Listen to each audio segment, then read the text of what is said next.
Alright, hello, and how is it going? I am using a crappy microphone today, and you will have to deal with it.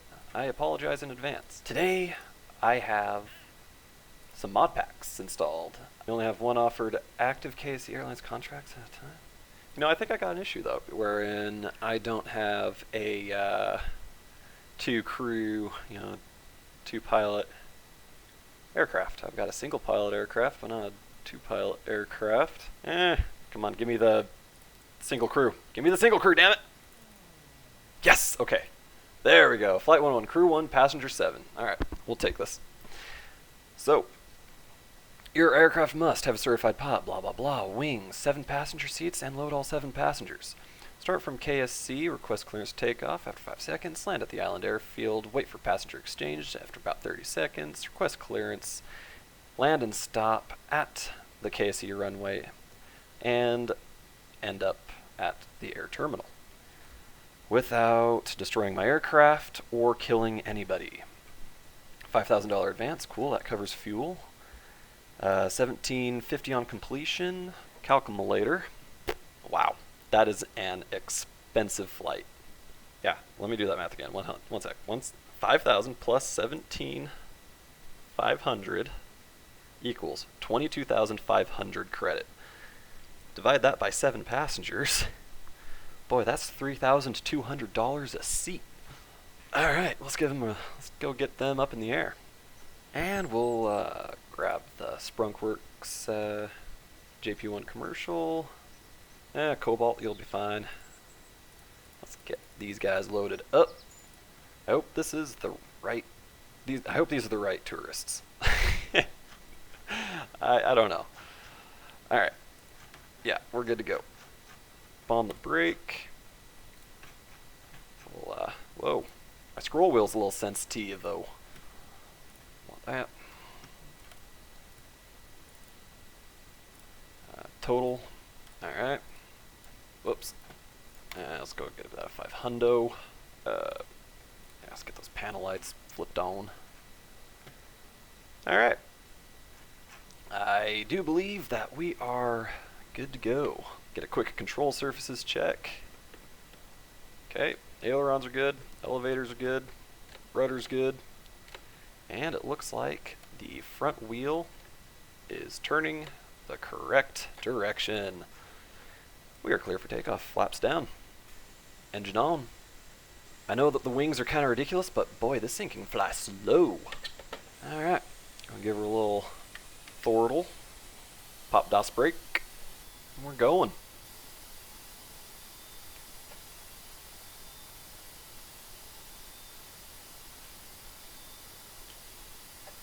That was a pretty clean peel. We'll get some tick up too on the flaps.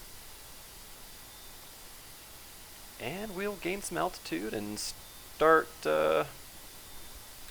moving our heading over towards 010.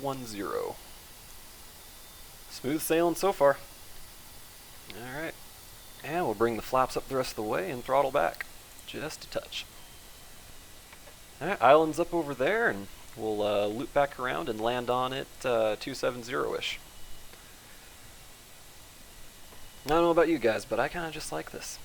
Sunday morning, got all my chores done, cup of coffee, sit down at my computer and fly planes. Also got myself a little side project that I'm trying to civilian engineer. Got a... Alright, okay, here's where I'm at with this thing. So, got an electric motor here. Right, simple enough. That is going to turn upon, well, it's going to be mounted on a guide vane assembly. This is all going to be happening, this is kind of like a half profile cutaway of a radial assembly, so everything is happening along the center line at the bottom. So motor mounted to a guide vane assembly. Guide vane assembly does not rotate, neither does the housing of that motor shown. So that motor is going to turn a compressor assembly, which also has a turbine attached to it at the other end that drives it.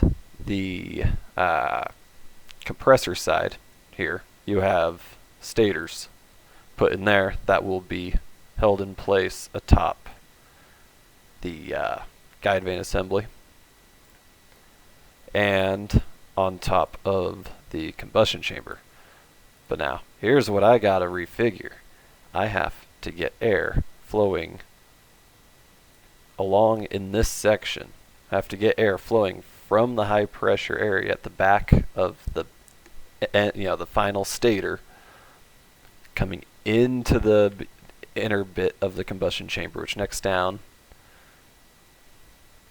fuel jets in, spark happens, that explodes, goes through. It's going to be real fucking hot, so air's got to get from this colder. It's not really that cold because it's going to be compressed, so it's going to be a little bit hot, but it's got to get from there all up through this here passage down into these other turbine guide vanes through to the turbine blades that's mounted to a bit of steel that goes down to the shaft, down through here, connected to the compressor. And it's also got to get to this back turbine outlet guide vane set before it gets into the nozzle. And maybe, if I'm real goddamn clever, maybe I can figure out how to get a fuel line run right down through here and then consequently through to here with another spark gap in this area for an afterburner setup.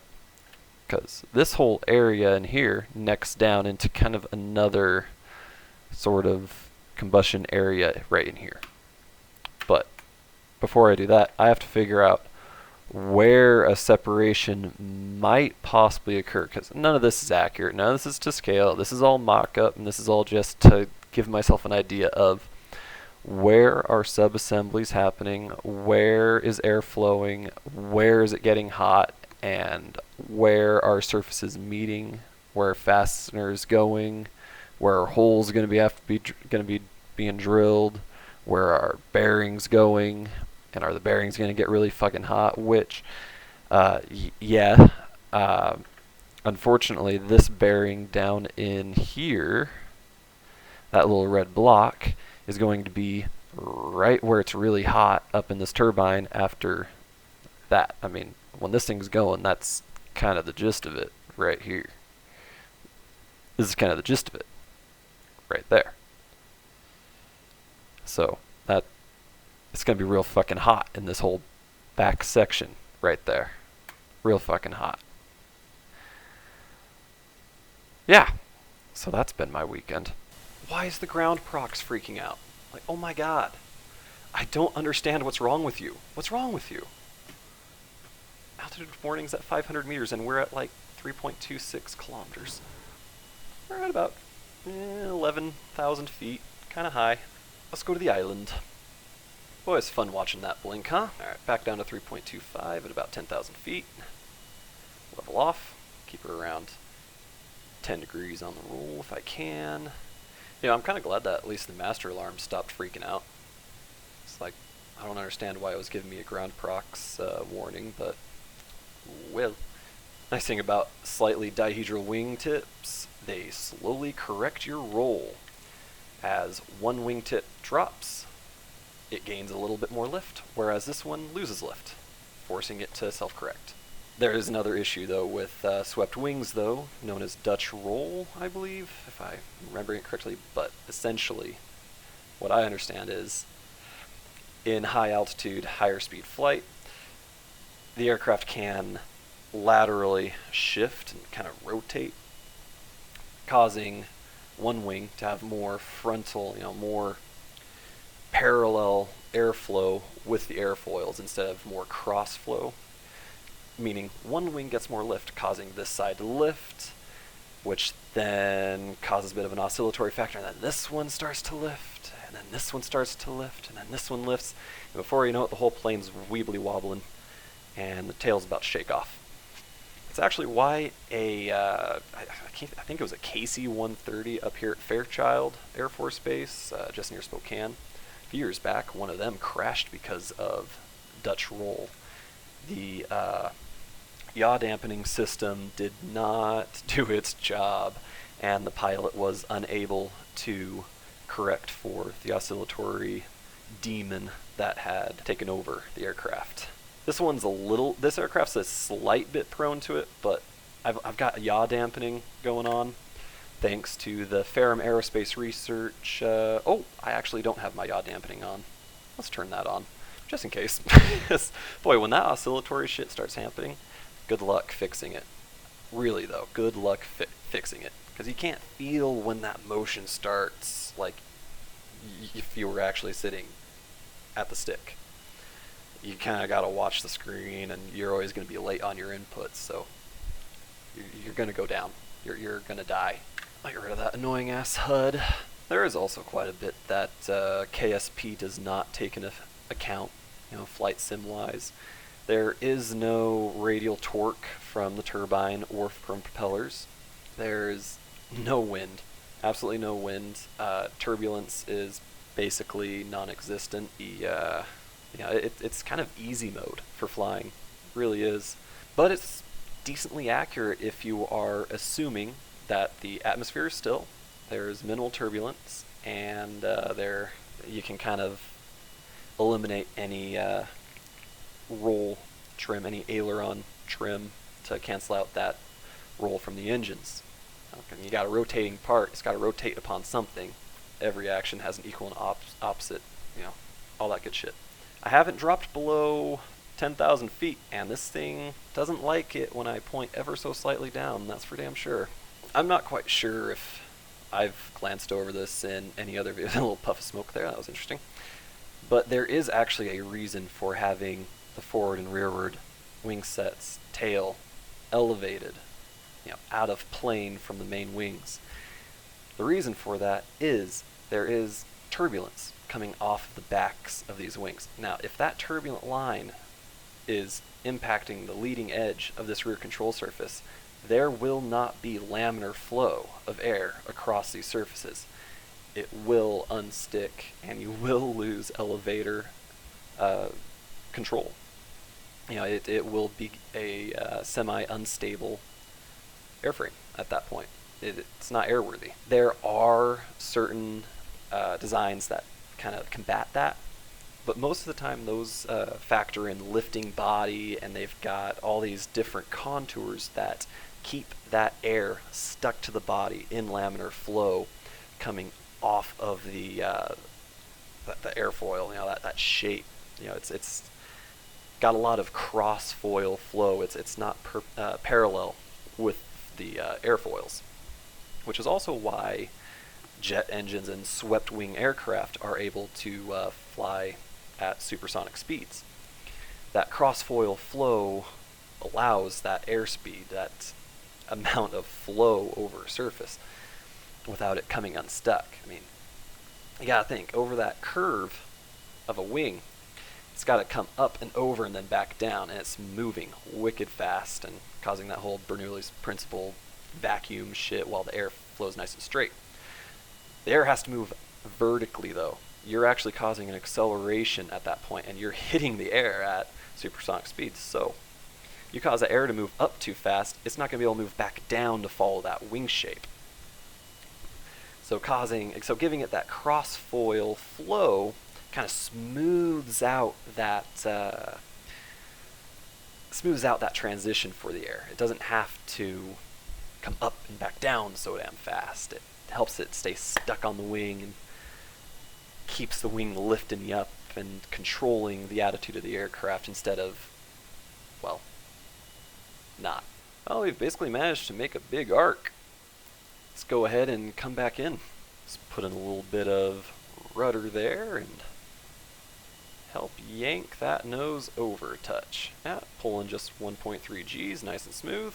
Coming off the rudder and rolling her back straight. Back flat. See, where's our fuel at?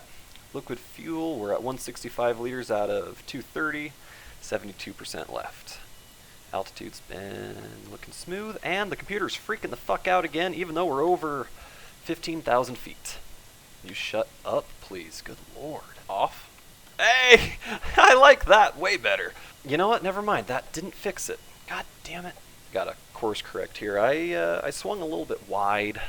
I'm not really on the right heading. At least it's not shouting at me, terrain, terrain, pull up, terrain, terrain, pull up. Wouldn't that be annoying? Hearing that the entire fucking flight. Not a very long runway, it's dirt and it's bumpy shit. But fortunately this aircraft doesn't weigh very much, so it should be okay. Go ahead and click the flaps down to its final and third tick. And we'll get that gear down. Alright, let's see if we can't botch this, huh?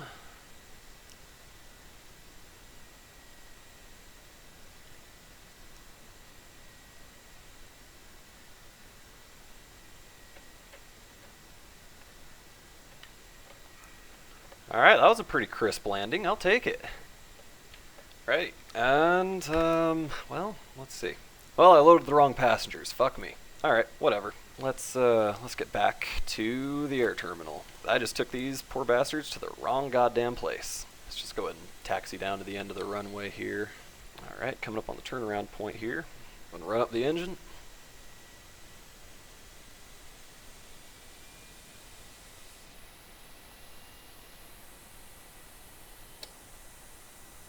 And release the brake. Pup 1 taken off. In a semi-underpowered jet. Oh, smooth. Look at that. How smooth, bro. Get them flaps up to tick 1. Throttle back to half. And we snake her over to 360. That was a weird artifact. I'm not really going to be gaining a lot of altitude on this just little puddle jump flight back to the KSC. I mean, there's no sense going up to 12,000. I mean, I'm at 3,000, 2,500 to 3,000-ish. Controlled speed, 135 meters second-ish. There be the KSC. Oh, hush. I know, there's ground below me. I'm slightly pointed at it about 50 fucking miles ahead of me. Why are you shouting? Chill out, computer. I banked left a little bit late. That's alright though. We're not too horribly out of line. It'll work out. On line up better. Suck less.